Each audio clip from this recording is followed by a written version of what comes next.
जैन साथियों, आज हम साइंस के महत्वपूर्ण प्रश्न बताएंगे जो आगामी परीक्षाओं के लिए बहुत महत्वपूर्ण है। ठीक है दोस्तों, देखिए पहला है एरिमोफाइटस किन पौधों को कहा जाता है।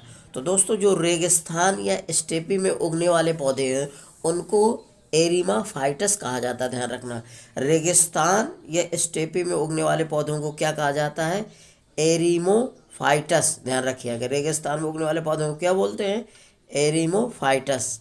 अगला है चट्टानों पर उगने वाले पौधों को क्या बोले जाते हैं? लिथोफाइटस बोला जाता है। जो चट्टानों पर उगते हैं तो चट्टानों पर उगने वाले पौधों को क्या कहा जाता है?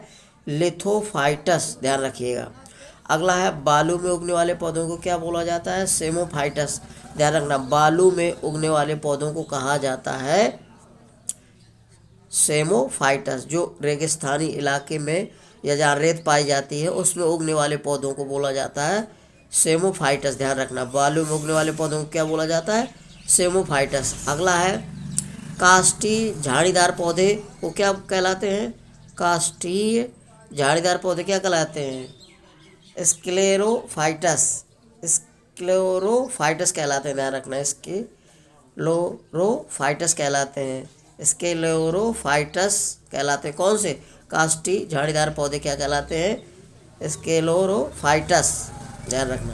अगला है अधिक सांद्रता वाली मृदा में उगने वाले पौधे क्या कहलाते हैं? अधिक सांद्रता वाली मृदा में उगने वाले पौधों को क्या कहा जाता है या क्या कहलाते हैं? तो हेलोफाइटस कहलाते हैं। ध्यान रखना, अधिक सांद्रता वाली मृदा में पाए जाने वाले पौधे क्या कहलाते हैं? हेलोफाइटस कहलाते हैं। ध्यान रखना, ठीक है दोस्तों। अगला है अम्लीय मृदा में उगने वाले पौधे क्या कहलाते हैं? अम्लीय मृदा में उगने वाले पौधे को क्या कहा जाता है या क्या कहलाते हैं? तो वो कहलाते हैं ऑक्जिलोफाइटस। ध्यान रखना, ऑक्जिलोफाइटस कहलाते हैं। अम्लीय मृदा में उगने वाले पौधे क्या कहलाते हैं? ऑक्जिलोफाइटस। ध्यान रखना, अम्लीय मृदा में उगने वाले पौधे क्या कहलाते हैं? ऑक्जिलोफाइटस। अगला है दलदल में उगने वाले पौधे क्या कहलाते हैं? तो दोस्तों जो दलदल में उगते हैं तो उन पौधों को क्या कहा जाता है? वो हीलोफाइटस कहलाते हैं। ध्यान रखना, तो दलदल में उगने वाले पौधों को क्या कहा जाता है? हीलोफाइटस कहा जाता है। ध्यान रखिए, दलदल में उगने वाले पौधे क्या कहलाते हैं या जो दलदल में पाए जाते हैं पौधे उन्हें क्या क्या बोलते हैं? हीलोफाइटस बोला जाता है। ध्यान रखना, क्या बोला जाता है? हीलोफाइटस। तो दलदल में पाए जाने वाले पौधों को बोला जाता है हीलोफाइटस। ठीक है दोस्तों। अगला है साथियों, एक वर्षीय फसलें क्या होती हैं? तो ऐसी फसलें दोस्तों जो अपना जीवन चक्र एक साल में पूरा कर लेती हैं वो एक वर्षीय फसलें कहलाती हैं। ध्यान रखना दोस्तों, एक वर्षीय फसलें कौन होती हैं? तो ऐसी फसलें जो एक वर्ष में अपना पूरा काल समाप्त कर लेती हैं, यानी कि एक वर्ष में जो पैदा हो जाती हैं, जिनका उत्पादन किया जाता है वो एक वर्षीय फसलें कहलाती हैं। जैसे गेहूँ है, धान है, मक्का है, ज्वार है, बाजरा है, ये सभी एक वर्षीय फसल के अंतर्गत आते हैं। ध्यान रखना दोस्तों, ठीक है। अब दो वर्षीय फसलें, तो ऐसी फसलें जो 2 वर्ष में अपना कार्यकाल पूरा कर लेती हैं, 2 वर्षों में उत्पादन हो जाता है जिनका, वो 2 वर्षीय फसलें कहलाती हैं। जैसे चुकंदर। ठीक है दोस्तों। अगला बहुवर्षीय फसलें, ऐसी फसलें जो अपना जीवन चक्र 2 वर्षों से अधिक समय पूरा करती हैं, यानी कि ऐसी फसलें जो 2 से अधिक वर्ष में पूरा करती हैं वो बहुवर्षीय फसलें कहलाती हैं। ठीक है दोस्तों। जैसे नेपियर घास और रिचका आदि।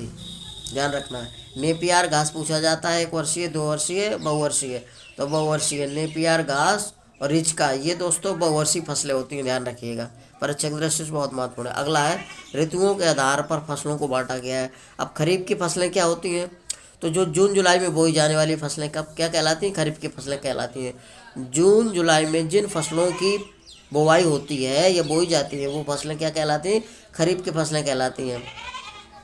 अब इनके लिए तापक्रम व आर्द्रता की आवश्यकता होती है। ध्यान रखना, उच्च तापक्रम यानी कि उच्च ताप चाहिए और आर्द्रता की आवश्यकता होती है, दोनों चाहिए। जैसे अब देखिए धान हो गया, मक्का है, ज्वार है, बाजरा है, कपास, मूंगफली, उर्द आदि। ध्यान रखना, धान है, मक्का है, ज्वार है, बाजरा है, कपास, मूंगफली, उड़द, ये आपकी क्या होती हैं? खरीफ फसलें होती हैं। ध्यान रखना दोस्तों। अब रबी की फसलें क्या होती हैं? तो रबी की फसलें जो अक्टूबर नवंबर में बुआई की जाती है। ध्यान रखना, जिनकी अक्टूबर नवंबर में बुआई की जाती है, अक्टूबर नवंबर में बोई जाने वाली फसलें रबी की फसल कहलाती हैं। ठीक है। इनके लिए क्या चाहिए? हमें उच्च ताप की आवश्यकता होती है इनको भी। ठीक है। अब दोस्तों कौन कौन सी होती है, गेहूँ है, जौ है, जई है, चना है, मटर है, मसूर है, लाही है, सरसों है, बरसीम है, आलू है, ये सब क्या कहलाती हैं, रबी की फसलें। कौन कौन सी होती हैं, तो आपकी गेहूँ है, जौ है, जई है, चना, मटर, मसूर, लाही, सरसों, बरसीम, आलू, ये सभी क्या होती हैं, रबी की फसलें होती हैं, ध्यान रखना दोस्तों। अब अगला क्या है, जायद फसलें। तो इसके लिए अधिक तापक्रम व अधिक प्रकाश की आवश्यकता होती है, ध्यान रखना। जायद फसलें, इनके लिए अधिक प्रकाश और अधिक ताप की आवश्यकता होती है। ये दोस्तों इनकी बुआई ध्यान रखिएगा फरवरी मार्च में होती है। इनकी बुआई कब की जाती है, फरवरी मार्च में। समय पूछा जाता है दोस्तों, ध्यान रखना तीनों का। तो फरवरी मार्च में बुआई की जाती है, वो जायद की फसलें कहलाती हैं, जैसे खरबूज, तरबूज, ककड़ी, खीरा, ठीक है, लौकी, कद्दू, ये सब क्या होती हैं, जायद की फसलें होती हैं। विशेष तौर से खरबूज, तरबूज, ककड़ी, ठीक है दोस्तों, आता है, और बाकी हर सीजन में होते हैं, ठीक है दोस्तों। तो ये सभी जायद की फसलें हैं, ठीक है, इनको तैयार करिए, परीक्षा की दृष्टि से महत्वपूर्ण है। अगला है साथियों, अजैविक पादक रोग, यानी कि जो हमारी फसलें होती हैं तो उनमें किसकी कमी से कौन सा रोग लगता है, ठीक है दोस्तों। तो देखिए जैसे नींबू है, नींबू में डाईबैक रोग लगता है, कापर की कमी से, ध्यान रखना, कापर की कमी हो जाती है जब नींबू के पौधे में, तो डाईबैक रोग होता है, ठीक है। अब दोस्तों आंवले में आंतरिक निक्रोसिस यानी कि बोरान की कमी से होता है। तो आंवले में बोरान की कमी से कौन सा रोग होता है, आंतरिक नेक्रोसिस, ध्यान रखना। अगला है नींबू में लिटिल लीफ किसकी कमी से होता है, तो कापर की कमी से होता है, ध्यान रखना। कापर की जब कमी हो जाती है तो नींबू में लिटिल लीफ रोग हो जाता है, ध्यान रखना। अगला आम में लिटिल लीफ किसकी कमी, जस्ता की कमी से होता है। आम में लिटिल लीफ रोग होता है किसकी कमी, जस्ता की कमी से आम में लिटिल लीफ रोग होता है, ध्यान रखिएगा। अगला है मटर में मार्स रोग किसके, तो मैग्नीज की कमी से होता है। तो मटर में जो मार्स रोग होता है और मैग्नीज की कमी से होता है, ठीक है। अगला है धान में खैरा रोग होता है, जस्ता की कमी से होता है, ध्यान रखना। धान में खैरा रोग किसकी कमी से होता है, जस्ता की। हमें अक्सर पूछा जाता है कि धान में खैरा रोग, धान में कौन सा रोग होता है, तो खैरा होता है, और किसकी कमी से होता है, जस्ता की, ध्यान रखना।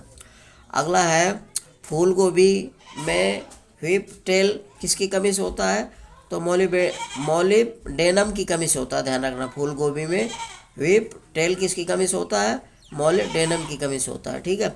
अब चुकंदर में हार्ट रॉट रोग किसकी कमी से होता है, तो बोरान की कमी से होता है।